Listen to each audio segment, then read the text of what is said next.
Good morning, friends. When President-elect John Kenney asked me to speak to you on vocational service, normally considered a lackluster subject, I was thrilled. Not only because speaking at a plenary session of the International Assembly is an honor, but also because vocational service had been the guiding spirit in my journey in Rotary. In fact, in my own life. As I was putting my thoughts together, I was overwhelmed by the question, have we abandoned this avenue? Often I have come across Rotarians who call vocational service as vacational or even occasional service. I have seen at the club and even at the district levels that this avenue receives least importance. The Rotarians assigned to the task are more often than not least active. But today is a new beginning. Vocational service has been the guiding light in my career. I wish to present a scenario. In dealing with vocational service, we seem to skirt the very first line of the second object of Rotary, high ethical standards in business and profession. In those early years of last century, just about the time when Rotary was born, barons of business proudly trumpeted, "Business is business, the public be damned." The society was inundated with self-seekers who were unrestrained in their practices to amass wealth or power. In such selfish and narrow business conditions, Rotary dealt with this sensitive subject of ethics with courage and conviction. In 1910, at the first Rotary Convention at Chicago, Rotarian Arthur Sheldon, known as the father of vocational service, said, and I quote, that business is science of human service, and that he profits most who serves his fellows best. How true this maxim was, and I believe it still endures. The question is it different now? We see great corporations reduced to non-entities. We see shareholders' value tumble. We also see regulators and facilitators of services in the society succumbing to temptations. And more recently, we have seen the debacle of the giants of the financial sector, IT sector, business sector, bringing wave after wave of suffering to those who have lost their money, their jobs, their security, their future. And all this for the sake of the bottom line, increasing assets for individuals, few playing the game of numbers, juggling with the fate of others.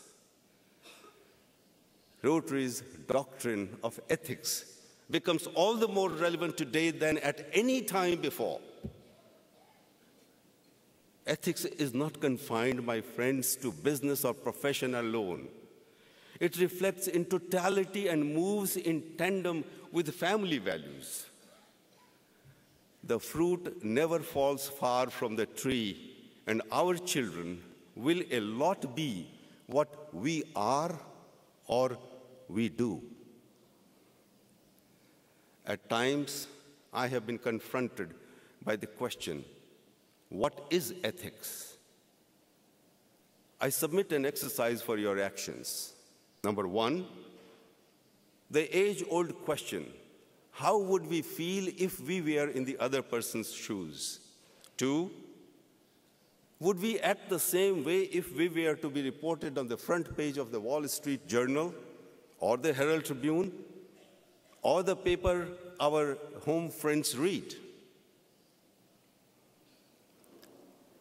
Three, would we do it if our children picked up the same behavior? Number four, won't we change our mind if the person on the receiving end of the ethical transgression was a loved one? And simplest of all, what would our mother think? My dear Rotary leaders, the four-way test is very much relevant even today.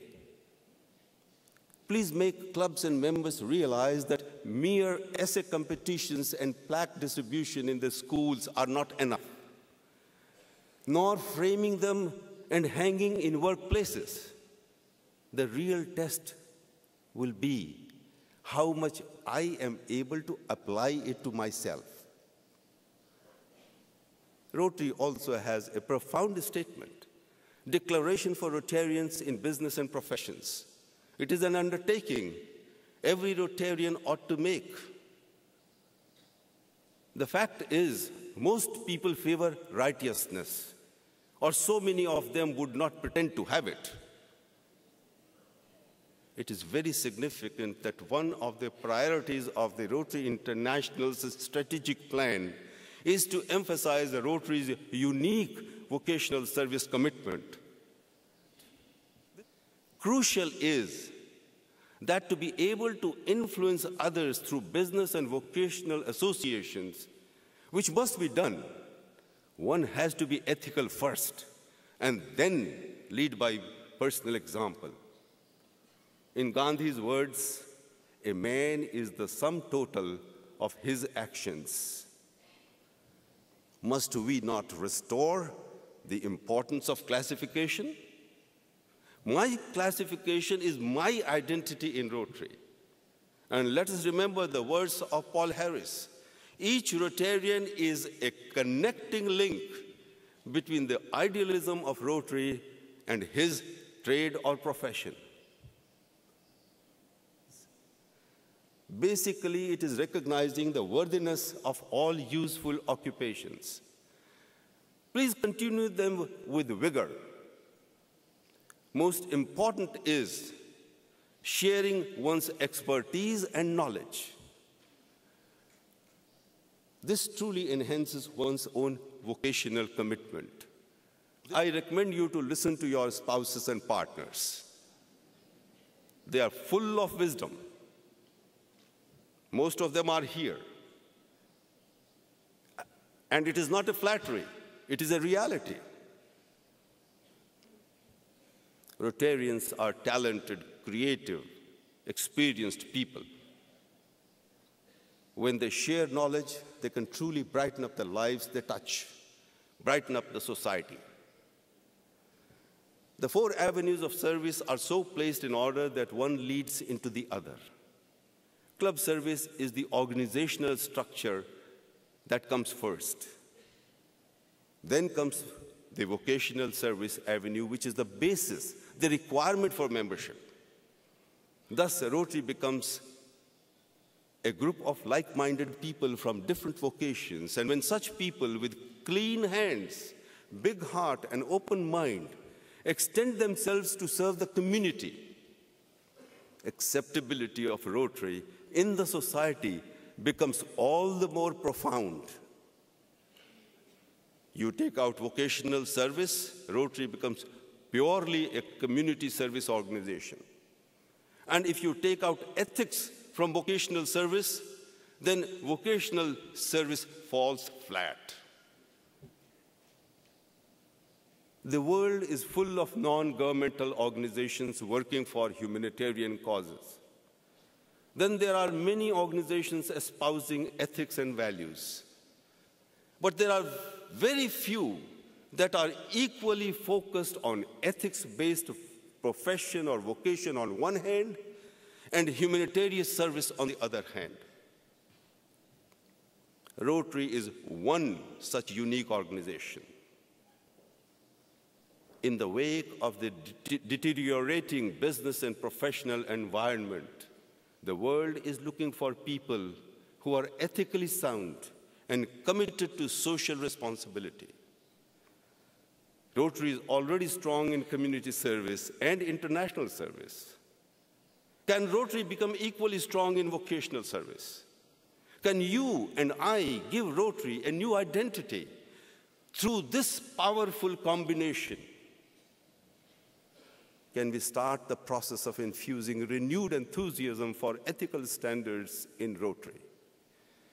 If we can, Rotary will be recharged, ready and relevant to the needs of the 21st century, and people will be lining up to join us. Make ethics an essential subject in all the training programs. Prepare vocational project guidance sheets or kits and distribute them. Give assignments to those who have their values in right place. Have a clear understanding of the second avenue of service. Make sure that through club programs, there is an opportunity for every Rotarian to participate. Encourage Rotarians to volunteer their knowledge, experience, and time. Ask clubs to develop close connections with business and vocational associations. And most importantly, in a crisis situation like the present acute economic meltdown, provide support to Rotarians in need, particularly through vocation. Vocation originates from the Latin word vocare, meaning to call. Yours and my vocation calls us to contribute our talents, share our knowledge, and spread the richness of our success. And on my last journey, my hands will not be empty. They will be filled with what Rotary has given me, and thanks largely to the vocational service. My friends, ask yourself, does Rotary make you a better person?